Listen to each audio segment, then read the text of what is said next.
Hello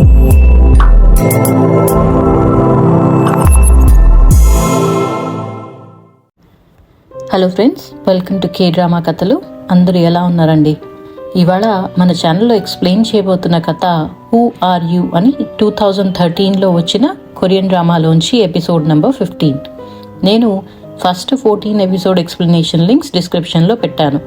దాన్ని ముందు చూసి ఈ వీడియో చూడండి, అప్పుడు మీకు స్టోరీ అర్థమవుతుంది. అలానే నా ఛానల్ని సబ్స్క్రైబ్ చేసుకుని ఈ వీడియోని లైక్ చేసి కమెంట్స్లో ఈ ఎపిసోడ్ ఎలా అనిపించిందో నాకు చెప్పండి. ఇంకా లేట్ చేయకుండా ఎక్స్ప్లెనేషన్ స్టార్ట్ చేద్దామా? ఎపిసోడ్ 15 స్టార్టింగ్లో మనం హాస్పిటల్లో డాక్టర్స్ని గున్వు కండిషన్ మళ్ళీ వర్స్ అవ్వడంతో అతని ఐసీయూలో అడ్మిట్ చేయడం చూస్తాం. ఇంకోవైపు పార్క్ తన రూమ్లో ఫోన్ మాట్లాడుతూ షిప్ టైమింగ్ డీటెయిల్స్ అంతా తీసుకుంటాడు, అంటే ఎస్కేప్ అవ్వడానికి అన్నమాట. హ్యూంజున్ స్పిరిట్ కూడా అది చూస్తాడు. నెక్స్ట్ డే షీవాన్ ఆఫీస్కి వచ్చినప్పుడు హీబిన్ కాల్ చేసి కలవమని అడుగుతుంది. దాంతో షీవాన్ ఆమెను కలవడానికి వెళ్తుంది. అక్కడ హీబిన్ ఆమెకు ఆ షిప్ అడ్రస్ అండ్ డీటెయిల్స్ ఇస్తుంది. ఫస్ట్ షీవాన్కి అర్థం కాదు, కానీ పార్క్ ఎస్కేప్ ప్లాన్ అని అర్థమయ్యి హ్యూంజున్ హీబిన్ ద్వారా హెల్ప్ చేస్తున్నాడు అని రియలైజ్ అవుతుంది. ఇంకోవైపు పోలీస్ డైరెక్టర్ పార్క్ని కలవడం చూస్తాం. అతనితో నిన్ను హైడింగ్లో ఉండమంటే నువ్వు చాలా పెద్ద మెస్ క్రియేట్ చేసావు అని అంటాడు. పార్క్ ఏమో సారీ చెప్తూ నేను షీవాన్ని టార్గెట్ చేశాను కానీ అలా అయింది అంటాడు. డైరెక్టర్ అతనితో 1 వీక్ ఆగు, నేను ఈలోపు ప్రమోట్ అవుతాను, వాళ్ళ సంగతి నేను చూసుకుంటాను, అప్పటిదాకా సైలెంట్గా ఉండు అని చెప్తాడనమాట. మనీ ఇచ్చి పంపించేస్తాడు. అతను వెళ్ళాక డైరెక్టర్ ఎవరికో కాల్ చేసి పార్క్ కానీ పోలీసులకు దొరికితే ప్రాబ్లం అవుతుంది, సో నువ్వు అతన్ని హ్యాండిల్ చేయని చెప్తాడు. నెక్స్ట్ సీన్లో పార్క్ హోటల్కి వెళ్తున్నప్పుడు సడన్గా ఒక అతను బైక్ మీద వచ్చి అతన్ని బాగా కొడతాడు. అక్కడ ఎవరో జనాలు ఉండడంతో పార్క్ దగ్గర ఉన్న వాలెట్ను మనీ తీసుకుని పారిపోతాడు.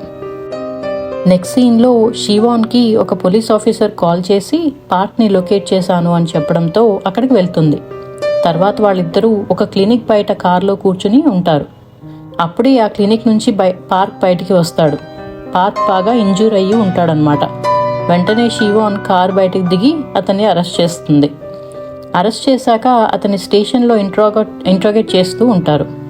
అక్కడ షీవాన్ పార్క్కి అతని నైఫ్ చూపించి ఈ నైఫ్తోనే నువ్వు మూన్షిక్ని చంపావు, అలానే గున్వు మీద కూడా అటాక్ చేశావు, మా దగ్గర అంతా ఎవిడెన్స్ ఉంది అని అంటుంది. పార్క్ ఏం మాట్లాడు. సో ఆమె మళ్ళీ నువ్వు ఇలా లాయల్గా ఉంటే నీకెవరైనా హెల్ప్ చేస్తున్నారు అనుకుంటున్నావా అని చెప్పి, నీ మీద జరిగిన అటాక్ ఏదో జస్ట్ రాబరీ కేసు అనుకుంటున్నావేమో, అతన్ని కూడా మేము అరెస్ట్ చేశాము, కొంచెం నెగోషియేట్ చేశాక అతను మాకు మొత్తం నిజం చెప్పేశాడు, అతన్ని ఎవరు పంపించారో తెలుసుకోవాలని లేదా అని అంటుంది.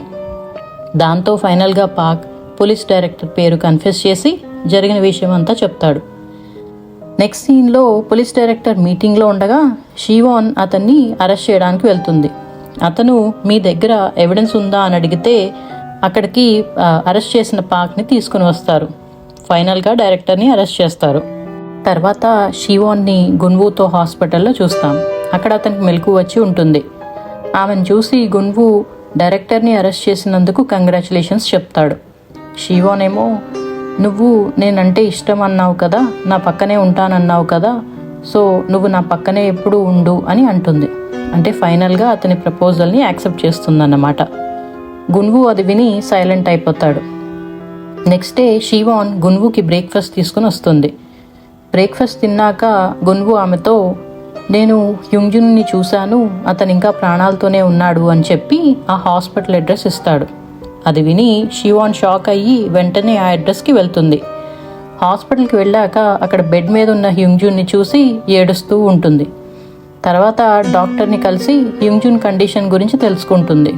డాక్టర్ ఏమో అతనికి ఎప్పుడు మెలకు వస్తుందో చెప్పలేము అని అంటాడనమాట. తర్వాత ఆమె హ్యూంజున్ రూమ్కి వెళ్తూ ఉంటే ఒక నర్స్ వచ్చి బాక్స్ ఇస్తుంది.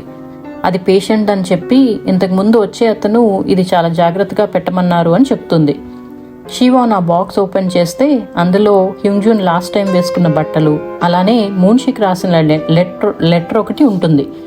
ఆ లెటర్లో మూన్షిక్ హ్యూంజున్ని క్షమించమని అడుగుతూ అతను ఏ సిచ్యువేషన్లో అలా చేయాల్సి వచ్చిందో చెప్తాడు.